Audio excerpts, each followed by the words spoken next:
Hello friends. तो movie की शुरुआत होती है जंगल में एक आदमी को दिखाते हुए। ये बंदा यहाँ पे एक डॉग का शिकार करता है और अपने कैंप की तरफ जा रहा होता है और इसके साथ अपना एक खुद का डॉग भी होता है। लेकिन जब ये यहाँ पे आता है तो ये देखता है कि इसका डॉग यहाँ पे मर चुका होता है, जिसके बाद यहाँ पे सीन कट हो जाता है और हमें दिखाया जाता है यहाँ पे कुछ दोस्तों के ग्रुप को, जो कि ये वेकेशन के लिए कहीं घूमने के लिए जा रहे होते हैं, जिसमें 2 लड़की और 3 लड़के होते हैं। रास्ते में ये सभी एक पेट्रोल पंप पे रुकते हैं और यहाँ पे इनको एक लड़का दिखाई देता है जो कि रैबिट मास्क पहने हुए बैठा होता है। यहाँ पर पॉल उसके पास जाता है और उससे उसका हालचाल पूछता है, लेकिन यहाँ लड़का क्या करता है, यहाँ लड़का उसको अपना हालचाल बताने की बजाय उसका हाथ पकड़ लेता है और उसके हाथ में काट लेता है। तभी वहाँ पे उस लड़के का फादर आ जाता है और उस लड़के को डांटते हुए बोलता है कि मैंने तुझे बोला था ना कि किसी अनजान व्यक्ति से तू बात नहीं करेगा। तभी वो सभी उस लड़के के फादर को कहते हैं कि उसकी कोई गलती नहीं है, वो उसे नहीं डांटे, लेकिन उल्टा उस लड़के का फादर उन्हीं को बुरा भला कहना शुरू कर देता है। तभी वो सभी यहाँ पे रखी हुई सारी चीजों को देख ही रहे होते हैं कि वहाँ पे एक आदमी और आता है। वो आदमी इन सभी से ये पूछता है कि तुम यहाँ पे क्या करने आए हो और कहाँ जा रहे हो। तो ये सभी उस आदमी को बताते हैं कि ये सभी छुट्टियों में यहाँ घूमने आए और आगे जा रहे हैं और आगे जाकर ये घूमेंगे। ये आदमी यहाँ पे इन सभी को कहता है कि जाओ घूमो, लेकिन थोड़ा ध्यान से घूमना, और इनको बताता है कि यहाँ पे कोई प्रॉब्लम है जिस वजह से यहाँ पे लोग मरते हैं, इसलिए थोड़ा ध्यान से घूमना। ये सब सुनकर वो सभी कहते हैं कि हम कोई बच्चे नहीं। उसके बाद कुछ टाइम बाद ये एक घर में पहुंचते हैं जिसको इन्होंने पहले ही बुक कर रवाना हो जाते हैं।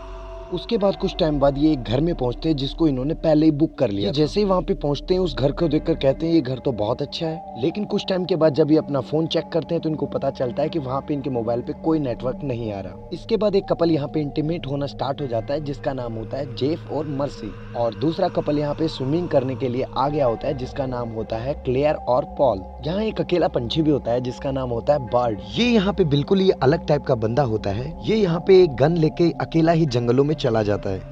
ये यहाँ पे जंगल में अकेला ही होता है और ये अपने आप को ऐसे फील करा रहा होता है जैसे कि ये कहीं का कमांडर हो। तभी हमारे कमांडर साहब के सामने एक आदमी आ जाता है और ये उसके ऊपर गोली चला देते हैं, और ये वही आदमी होता है जो हमें मूवी के स्टार्टिंग में दिखाई दिया था। यहाँ पे हम सब देख सकते हैं कि यहाँ पे ये आदमी बड़े ही अजीब तरीके का लग रहा होता है, मतलब जैसे कि ये बीमार हो गया हो या फिर किसी बीमारी से इन्फेक्टेड हो। इसको देख के लगता है जैसे कि ये कोई ज़ॉम्बी हो, लेकिन ये वो वाला ज़ॉम्बी है जो किसी को काटता नहीं है। उसके बाद हमारे कमांडर साहब वापस आ जाते हैं और जब मर्सी उससे पूछती है कि वो ये बंदूक यहाँ पे किस लिए लेके आया है, क्या वो यहाँ पे किसी को मारने आया है, इस पर बर्ड कहता है कि वो ये बंदूक यहाँ पे किसी को मारने के लिए नहीं लाया है, बल्कि यहाँ लोगों को डराने के लिए वो ये बंदूक लेके आया है। और यहाँ पे वो किसी को कुछ भी नहीं बताता और बिना कुछ बताए अंदर चला जाता है। उसके बाद गाइस जब सीन शिफ्ट होता है तो नाइट में हम देखते हैं कि सारे दोस्त आग जलाकर बैठकर बातें कर रहे होते हैं। उसके बाद यहाँ पे एक आदमी और आ जाता है और वो कहता है कि यहाँ पे आग जला हुआ देखकर वो यहाँ पे आ गया कि यहाँ कोई होगा।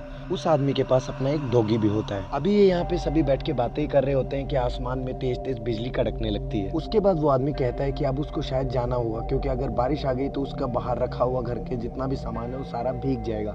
वो उनसे मिलने नाइट में यहाँ पे वापस आएगा। उसके बाद हम देखते हैं कि ये सारे के सारे दोस्त घर में बैठ के आपस में बातें कर रहे होते हैं। तभी कोई इनके गेट को बाहर से नॉक करता है और ये सभी यही सोचते हैं कि वही आदमी होगा जो नाइट में इनसे मिलने आया था। और उसके बाद जब ये गेट को ओपन करने के लिए जाते हैं तो ये देखते हैं कि ये तो वही आदमी है जो बर्ड को जंगल में मिला था। इस आदमी की हालत बहुत ही ज्यादा खराब होती है और वो इन सबसे हेल्प मांग रहा होता है, लेकिन बर्ड इसको बाहर धक्का दे देता है और गेट को बंद कर देता है। फिर ये सभी लोग देखते हैं कि वो आदमी इनकी कार के पास जा रहा है और जाकर कार का गेट खोलकर कार के अंदर बैठ जाता है। ये सभी कार के पास जाते हैं और उसको बाहर निकलने के लिए बोलते हैं। वो आदमी इनकी कार में ही खून की उल्टी कर देता है। इसको गाड़ी से निकालने के चक्कर में ये अपनी गाड़ी को पूरी तरीके से बर्बाद कर देते हैं और हमारे कमांडर सर तो गोली चलाकर कार के टायर ही पंचर कर देते हैं। फिर कैसे न कैसे कर ये लोग इसे गाड़ी से बाहर निकालते हैं और इसके ऊपर तेल छिड़कते हैं और इसको फिर आग लगा देते हैं और ये आदमी जलता हुआ जंगल की तरफ भाग जाता है। उसके बाद ये घर के अंदर जाकर सभी सोच रहे होते हैं कि आज इन्होंने ये क्या कर दिया। यहाँ पे क्लियर कहते हैं कि उन्हें पुलिस के पास जाना चाहिए,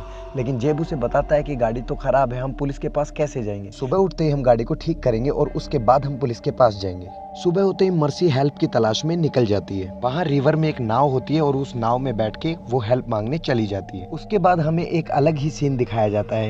यहाँ पे दिखाया जाता है कि मकान के अंदर रिवर का पानी ही आता है यूज करने के लिए, और यहाँ हम आगे देखते हैं कि यहाँ पे पॉल एक ग्लास में वो पानी डाल रहा होता है और वो उस पानी को लेके क्लेयर के पास जाता है। यहाँ पे हम देखते हैं क्लेयर रात की घटना की वजह से काफी टेंशन में। उसके बाद पॉल वो पानी क्लेयर को पीने के लिए देता है और क्लेयर वो पानी पी लेती है। उसके बाद हम देखते हैं कि ये लोग भी हेल्प मांगने के लिए कहीं निकल चुके होते हैं। गाइस हम आगे देखते हैं कि ये लोग जब घूमते घूमते जंगलों में से आगे जाते हैं तो इनको एक घर दिखाई देता है और यहाँ पे इनको एक वेयर हाउस भी दिखाई देता है जिसमें से अजीब तरीके की आवाजें आ रही होती है। ये जब वहाँ पे अंदर जाते हैं तो देखते हैं कि एक बूढ़ी औरत होती है जो वहाँ पे एक सुअर को काट रही होती है। ये औरत यहाँ पे इनसे बहुत ही अजीब तरीके से बात करती है और ऐसा कह रही होती है कि यहाँ पे बहुत सारे जानवर इन्फेक्टेड हो चुके हैं और वो अब इन जानवरों को नहीं काट सकती। आगे वो बोलती है कि ये सुअर भी इन्फेक्टेड हो गया है इसलिए उसे उसको काटना पड़ रहा है, क्या वो इसे खाना चाहेंगे। यहाँ पे ये लोग उस औरत को कहते हैं कि वो यहाँ पे नए हैं और उनकी गाड़ी खराब हो गई है तो क्या उनके पास यहाँ पे कोई गाड़ी मिल सकती है। तभी वो औरत उनको बताती है कि उनके पास एक ट्रॉली है और उसका घर भी यहीं पास में ही है। फिर वो दोनों उस बूढ़ी औरत के साथ उसके घर पे चले जाते हैं। उसके बाद वो बूढ़ी औरत उनसे पूछती है कि क्या उन्होंने उसके कजन को देखा है जो जंगलों में कैंपेन करने गया हुआ था। वो उनको उसकी फोटो भी यहाँ बिना कुछ कहे और बिना समझ जाते हैं कि ये तो वही आदमी है जिसको उन्होंने चले जलाया था।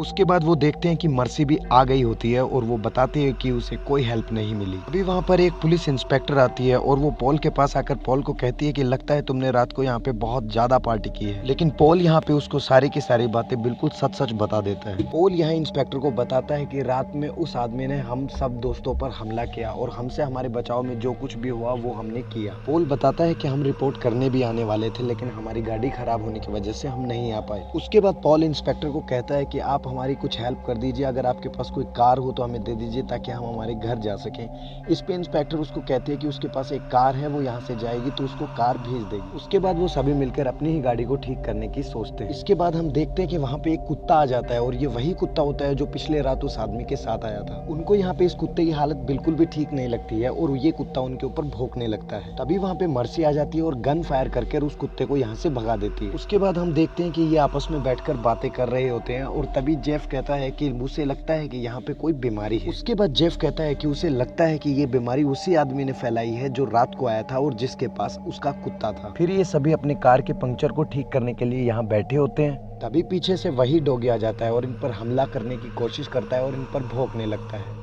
जेफ उस पे गन फायर भी करता है लेकिन उस पर इसका कोई असर नहीं होता। इसके बाद सीन शिफ्ट होता है और हम क्लेयर और पॉल को देखते हैं। यहाँ पे हम देखते हैं कि जो क्लेयर है वो इन्फेक्टेड हो चुकी है और पॉल यहाँ से हेल्प मांगने के लिए भागता है। और जब पॉल यहाँ पर आकर सबको क्लेयर के बारे में बताता है तो बर्ड क्लेयर को वहीं पे अंदर बंद कर देता है और बर्ड सभी को कहता है कि अगर क्लेयर हमारे साथ रही तो हम भी इन्फेक्टेड हो जाएंगे, इसलिए क्लेयर को अंदर ही रहने दो। उसके बाद वो सभी बातें कर रहे होते हैं कि हमें क्लेयर को अलग से किसी रूम में रखना चाहिए। सामने एक छोटा रूम है, हम क्लेयर को वहीं रख देते हैं क्योंकि अगर हम सभी क्लेयर के साथ रहे तो हम सभी भी इन्फेक्टेड हो जाएंगे। में वहाँ पे क्लेयर भी आ जाती है और ये सभी क्लेयर को सामने वाले रूम के अंदर ले जाते हैं और उसको वहीं पे बंद कर देते हैं और ये सभी वहाँ पे क्लेयर को कहते हैं कि वो चिंता ना करे, वो सभी उसका ख्याल रखेंगे। इसके बाद पॉल जंगलों की तरफ चला जाता है। उसको लगता है कि शायद वहाँ से उसको कोई हेल्प मिल सकती है, इसलिए वो जंगलों की तरफ जाकर हेल्प मांगने चला जाता है। लेकिन कुछ टाइम के बाद वो वापस आ जाता है, उसको कोई हेल्प नहीं मिलती। उसके बाद गाइस हम देखते हैं कि यहाँ पे मर्सी सबको खाने के लिए बोल रही होती है लेकिन यहाँ पे बर्ड बोलता है कि जब तक वो यहाँ से नहीं निकल जाएंगे वो यहाँ पे किसी भी चीज को नहीं छुएंगे,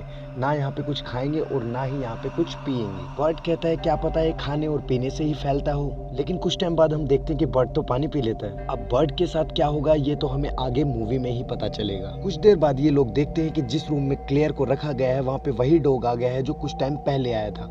ये भागकर वहाँ जाते हैं लेकिन देखते हैं कि वहाँ पे वो डॉग नहीं है, वो भाग गया है। फिर वो क्लेयर को कहते हैं कि वो डॉग चला गया है, तुम चिंता मत करो, हम तुम्हारा ख्याल रखने के लिए यहीं पे हैं। उसके बाद ये लोग कहते हैं कि बस एक रात की बात है, सुबह हम यहाँ से निकल जाएंगे। सुबह बर्ड जो होता है वो कार को ठीक कर लेता है। सुबह जब ये क्लेयर को लेने आते हैं तो ये देखते हैं क्लेयर की हालत बहुत ही ज्यादा खराब हो चुकी है। ये लोग क्लेयर को लेकर कार के पास जाते हैं और तभी हम देखते हैं कि यहाँ पे बर्ड भी इन्फेक्टेड हो चुका है। ये सब देखकर बर्ड बहुत ही ज्यादा टेंशन में आ जाता है और यहाँ से जल्दी निकलने की कोशिश करता है। लेकिन ये बात जेब्स को भी पता चल जाती है और जब जेब्स उससे पूछता है कि तू भी इन्फेक्टेड हो गया है ना, तो वो क्या करता है अकेला ही कार लेकर वहाँ से भाग जाता है। उसके बाद जो जेब्स होता है वो इन दोनों को कहता है कि तुम भी इन्फेक्टेड हो चुके हो क्योंकि तुमने क्लेयर को छुआ है, इसलिए मैं तुम्हारे साथ नहीं रह सकता, और अकेला ही एक झोपड़ी की तरफ चला जाता है। कुछ टाइम बाद हम देखते हैं कि इनका तो अलग ही सीन स्टार्ट हो गया है। मौत तो दरवाजे पे खड़ी है और ये और यहाँ हम देखते हैं कि पॉल उसके बैक पर नाखून चला देता है और यहाँ पे बर्ट उन लोगों के पास आ जाता है जहाँ पे स्टार्टिंग में ये पेट्रोल पंप के पास रुके थे। बर्ट यहाँ पे आके इन लोगों से हेल्प मांगता है और कहता है कि उसे एक डॉक्टर की जरूरत है, लेकिन वो आदमी यहाँ पे बर्ट को कहता है कि वो दूर रहे और वो डॉक्टर को कॉल करने के लिए अंदर चला जाता है। इस बार भी इसका जो हरामी बेटा होता है वो बाहर ही बैठा होता है और वो इस बार बर्ट को दांत काट लेता है। इतने में यहाँ पे वो आदमी आता है और आकर बर्ट पर चिल्लाता है कि तूने यहाँ पे मेरे बेटे को इन्फेक्टेड कर दिया, अब मैं तुझे छोड़ूंगा नहीं,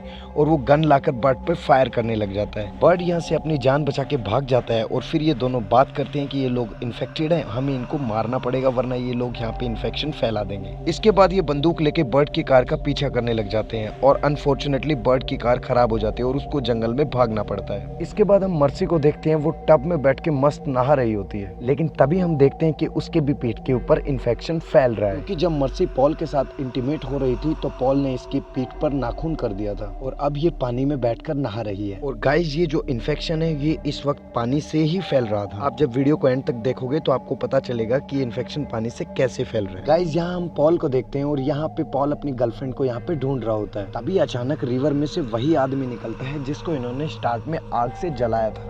ये आदमी अभी तक जिंदा था। पॉल जैसे तैसे कर उस आदमी से बच के उस रिवर में से जैसे ही बाहर निकल के आता है तो वो पानी के अंदर एक पोस्टर देखता है जिसके ऊपर ये लिखा होता है कि ये पानी इन्फेक्टेड है और अगर कोई इस पानी के संपर्क में आएगा तो वो भी इन्फेक्टेड हो जाएगा। अब पॉल को यहाँ पे पता चल जाता है कि ये इन्फेक्शन कैसे फैल रहा है, लेकिन पॉल अब कुछ नहीं कर सकता क्योंकि पॉल खुद भी उस पानी के संपर्क में आ चुका है। इधर हम मर्सी को देखते हैं जिसकी हालत बहुत ही ज्यादा खराब हो चुकी थी। ये जब मकान से बाहर आती है तो इसे वही डॉग दिखाई देता है और ये डॉग भी पूरी तरीके से इन्फेक्टेड हो चुका था। ये डॉग यहाँ पे मर्सी के ऊपर हमला कर देता है और उसे काट काट कर पूरी तरीके से खा जाता है। जब यहाँ पे पॉल पहुंचता है तो वो देखता है कि यहाँ पे मर्सी का हाथ पड़ा हुआ है और उसकी बॉडी यहाँ पे कहीं पे दिखाई नहीं दे रही है। फिर उसे उस रूम से आवाज आती है जिस रूम में क्लियर होती है। जब पॉल वहाँ पे अंदर जाता है तो देखता है कि वो डॉग वहाँ पे क्लियर को काट काट के खा रहा होता है। फिर पॉल वहाँ पर गन चलाता है और उस कुत्ते को कुत्ते की मौत ही मारता है। यहाँ पे क्लियर पॉल को कहती है कि प्लीज वो उसे गोली मार दे क्योंकि वो अब और जीना नहीं चाहती और उससे रिक्वेस्ट करती है कि वो उसे मार दे। पॉल यहाँ किसी तरह दिल पर पत्थर रखकर क्लियर को गोली मार देता है। कुछ टाइम बाद वहाँ पे बर्ड आ जाता है और पॉल उससे पूछता है क्या वो ठीक है। अभी यहाँ पे वो तीनों लोग भी आ जाते हैं और वो बर्ड की खोपड़ी उड़ा देते हैं, जिसके बाद ये तीनों पॉल पर भी हमला करते हैं, लेकिन पॉल के पास तो खुद के पास भी गन थी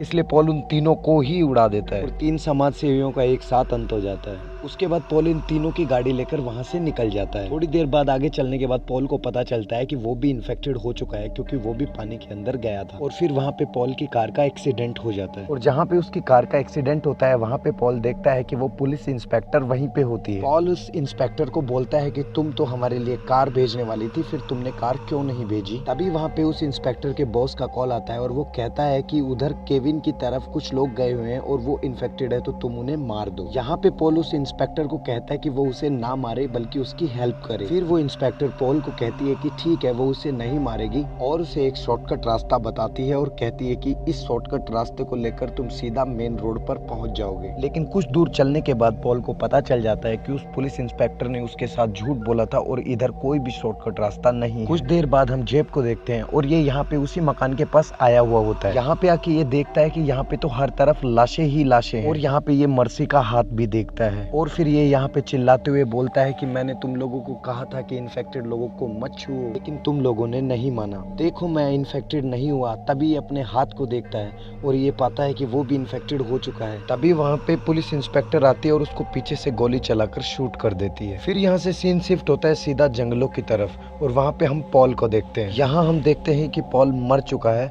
और ये हरामी लड़का अभी भी पॉल के साथ और यहीं पर ये मूवी एंड हो जाती है। तो बताइएगा मूवी आपको कैसी लगी। अगर अच्छी लगी हो तो प्लीज चैनल को लाइक शेयर एंड सब्सक्राइब कर दीजिएगा। तब तक के लिए बाय बाय।